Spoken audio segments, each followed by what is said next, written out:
Hi అండి, నమస్తే అండి. నేను మీ ఈశ్వర్ని. వెల్కమ్ టు బడ్లాస్ కిచెన్. ఈరోజు మనం బొరుగుల్లాగా స్నాక్ చేసుకుందామండి. బొంగు బియ్యం అంటాము, మరమరాలు అంటాము. అలాగే లెఫ్ట్ ఓవర్ రైస్తో, రాత్రి మిగిలిన అన్నంతో ఇలా చేసుకుందామండి. చాలా టేస్టీగా ఉంటాయి. పిల్లలు ఇష్టంగా తింటారు, పెద్దవాళ్ళు కూడా ఇష్టంగా తింటారు. కారం కారంగా ఉంటాయి. టీ టైంలో ఇవి తిని చక్కగా టీ తాగితే చాలా బాగుంటాయండి. మేము అప్పుడప్పుడు మా చిన్నప్పుడు మా అమ్మ వాళ్ళు ఎండాకాలం వస్తే ఇలా అన్నం మిగిలితే చేసి పెట్టేవాళ్ళండి మాకు. చిన్ననాటి జ్ఞాపకాలు మీలో కూడా ఇలా చేసే ఉంటారు కదా, ఎంతమంది చేశారో కామెంట్ చేయండి ఒకసారి. ఈ ఎండాకాలం వచ్చిందంటే మనకి ఒరుగులని, అలాగే పచ్చళ్ళని, జ్యూసులు, ఫ్రూట్ సలాడ్స్ అన్నీ ఒకటేంటండి. మనకి ఎండాకాలం వామ్మో అనుకుంటాం, కానీ ఇలా చాలా వెరైటీస్ చేసుకోవచ్చండి. ఎండలు మండుతూనే ఉంటాయి, మన పనులు మనకు అవుతూనే ఉంటాయి. నేనైతే మిగిలిన అన్నంతో కొంచెం ఆయిల్, ఉప్పు వేసుకొని ఇలా చక్కగా ఒక ప్లేట్లో ఎండబెట్టుకున్నానండి.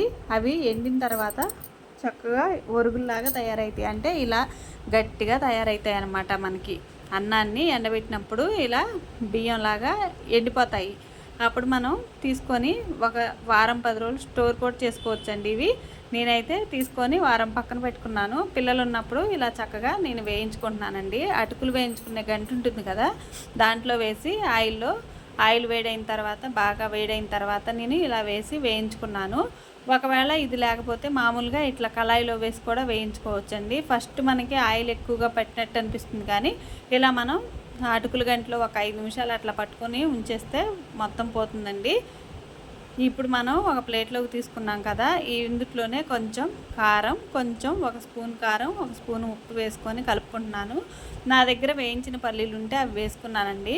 మీరు పల్లీలు, కరివేపాకు, ఎండుమిర్చి ముక్కలు కట్ చేసి, అలాగే కొంచెం పుట్నాలు కూడా వేసి వేయించుకొని ఇందులో కలుపుకోవచ్చండి. చాలా టేస్టీగా ఉంటాయి. నేనైతే ముందుగా ఉన్న పల్లీలనే వేసానండి. పల్లీలు వేయించుకున్న పల్లీలని ఇవి కలుపుకొని చక్కగా తినేస్తే చాలా టేస్టీగా ఉంటాయండి. చిన్నప్పుడు అమ్మ వాళ్ళు, నాయనమ్మ వాళ్ళు అన్నం వేస్ట్ కాకుండా ఇలా మనకి చేసి పెట్టేవాళ్ళు. వీటితో కొంతమంది వడియాలు కూడా పెడతారండి. మా చిన్నప్పుడు అయితే పెట్టేవాళ్ళు. నాకు అంతగా ఐడియా లేదు అది, అందుకే ఇదైతే గుర్తుంది. మీకు ఒకసారి చేసి చూపిద్దామన్న ఐడియాతో నేను ఇలా చేసి చూపిస్తున్నాను. ఇవి చాలా టేస్టీగా ఉంటాయండి. పిల్లలు కూడా ఇష్టంగా తింటారు. మనకు కూడా చాలా కారంగా నోటికి టీ తాగేటప్పుడు తింటే చాలా టేస్టీగా బాగుంటాయండి. ఇది ఈజీగా చేసుకోవచ్చు. ఒకసారి మీరు కూడా ట్రై చేయండి. ఎలా వచ్చిందో కామెంట్ చేయండి.